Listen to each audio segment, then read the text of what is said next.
मनीषा को आखिर किसने मारा? इस चीज का जवाब आपको इस केस की कहानी में मिल जाएगा। 11 अगस्त 2025 हरियाणा के भिवानी जिले के ढाडी लक्ष्मण में सब कुछ सामान्य लग रहा था। 18 साल की मनीषा, जिसने अभी हाल ही में 12वीं कक्षा पास की थी, अपने माता पिता की सबसे बड़ी संतान थी। घर की हालत तंग थी। पिता संजय मजदूरी कर दूर दराज नौकरी करते थे और हालात ऐसे थे कि बेटी ने खुद बोझ कम करने का ठाना। अब से कुछ हफ्ते पहले वह एक प्ले स्कूल में as a part time teacher लगी थी ताकि अपने पिता पर पढ़ाई का भार न डाले। 11 अगस्त को रोज की तरह वह स्कूल गई। इसी दौरान उसे पता चला कि बीएससी नर्सिंग के फॉर्म निकल चुके हैं। इस खबर ने उसे बेचैन कर दिया और उसने अपने पिता पर कॉल करके बोला कि वह आज नर्सिंग फॉर्म से रिलेटेड जानकारी इकट्ठा करने कॉलेज जाएगी, तो हो सकता है वो थोड़ी लेट हो जाए। शाम ढल रही थी। मनीषा ने लगभग 6:26 पर अपने पिता को कॉल किया, लेकिन वह कॉल अचानक से कट गया। जब पिता ने तुरंत वापस फोन किया तो फोन बंद आने लगा। दिल में एक अजीब सा डर घर कर गया। यह डर तब और भी गहराया जब बार बार कॉल करने पर फोन स्विच ऑफ आया। संजय जल्दबाजी में घर से निकले और सीधा बस पकड़कर सिंघानी पहुंचे और वहीं से उन्होंने 112 पर कॉल किया। पुलिस पहुंचती है और मनीषा के बताए हुए कॉलेज पर पूछताछ करती है। कॉलेज में 3 कर्मचारी मौजूद थे और यह कर्मचारी धुत नशे में थे, लेकिन उनसे कड़ी पूछताछ करने की बजाय पुलिस ने उनसे पूछा क्या यहाँ पर मनीषा आई थी। उन नशे में धुत कर्मचारियों के ना कहने पर पुलिस ने मान लिया कि मनीषा यहाँ पर नहीं आई थी। पिता संजय ने पुलिस वालों से गुजारिश की कि एक बार सीसीटीवी फुटेजेस चेक करवा लीजिए, लेकिन बहाना मिला स्टाफ नहीं है, ताला बंद, कल देख लेना। इसके बाद पुलिस ने एक पिता से कुछ ऐसे शब्द बोले जिसे सुनकर एक पिता के ऊपर क्या गुजरी होगी ये मैं सोच भी नहीं सकता। अरे चली गई होगी पिकनिक मनाने, किसी के साथ भाग गई होगी,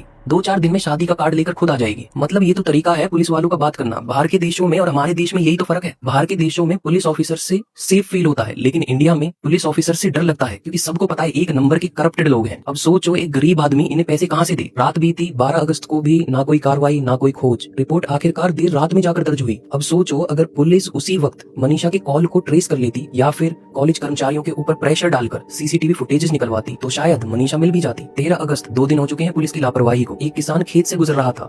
उसकी नजर एक भयानक दृश्य पर पड़ी। खेत में एक युवती की लाश पड़ी थी। चेहरा बुरी तरीके से जला पड़ा था, मानो पहचान मिटा दी गई हो। सिर्फ बालों के बीच से जबड़ा दिखाई दे रहा था। कपड़े अस्त व्यस्त थे और ये सब इशारा कर रहा था जैसे उसके साथ दरिंदगी की गई हो। गर्दन लगभग पूरी तरीके से किसी धारदार हथियार से कटी हुई थी। दरिंदों ने उसके शरीर पर तेजाब डाल दिया था ताकि उसे कोई पहचान न पाए। पुलिस नुकसान होने के बाद मौके पर पहुंची। पिता संजय को पहचान करने के लिए बुलाया गया। जैसे ही उन्होंने कपड़े देखे वह बेसुध होकर रो पड़े। यह उनकी मनीषा थी। चेहरा पहचान में नहीं आ रहा था, लेकिन कपड़े सब कुछ कह रहे थे। गाँव में मातम पसर गया। सवाल गूंजने लगे कि क्या सिर्फ हत्यारे ही मनीषा के गुनहगार हैं, या वो व्यवस्था भी जिसने मनीषा को बचाने के हर एक मौके को देखते हुए भी आंख बंद कर ली। इस सब के बाद बेचारे गांव वाले सड़कों पर उतर आए। कैंडल मार्च होने लगी। अब मैं उन नेताओं की बात नहीं करूंगा जो नुकसान होने के बाद अगेन फॉर्मेलिटी के लिए एक्टिव होते हैं और कहते हैं कि कड़ी से कड़ी कार्रवाई होगी, क्योंकि अगर पहले ही व्यवस्था टाइट रखी जाती तो शायद आज मनीषा जिंदा होती। पुलिस ऑफिसर्स का ट्रांसफर करना या सस्पेंड करना, क्या ये काफी है? क्या ये काफी है इस चीज के लिए कि आगे से पुलिस ऐसी लापरवाही नहीं करेगी? अगर आज मनीषा को न्याय नहीं मिला तो कल किसी और की बेटी के साथ भी हो सकता है।